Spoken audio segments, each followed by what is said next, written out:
माझ्या गाडीच्या अपघाताबद्दल विविध वृत्तवाहिन्या आणि सोशल मीडियावर ज्या पद्धतीचं या ठिकाणी चर्चा चालू आहे त्या चर्चेमध्ये तथ्य नाही। खरं तर मी मागच्या गाडीमध्ये होतो आणि या गाडीचा जो अपघात झाला ज्याच्यामध्ये मी नेहमी बसत होतो त्याचा खऱ्या अर्थानं अपघात झाला, परंतु त्याच्यामध्ये सुद्धा कुणी गंभीर जखमी नाही आणि किरकोळ जखमी आहे। सोशल मीडियामध्ये ज्या पद्धतीनं आज दाखवल्या जात आहे ते सर्व बातम्या निराधार आहे आणि मी खऱ्या अर्थानं आपल्या सर्वांना आवाहन करतो, माझ्यावर प्रेम करणारे अनेक लोकांचे फोन मला येत आहेत।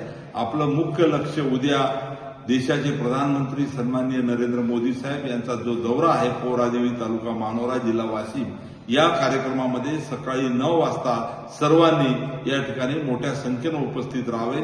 जय हिंद, जय महाराष्ट्र।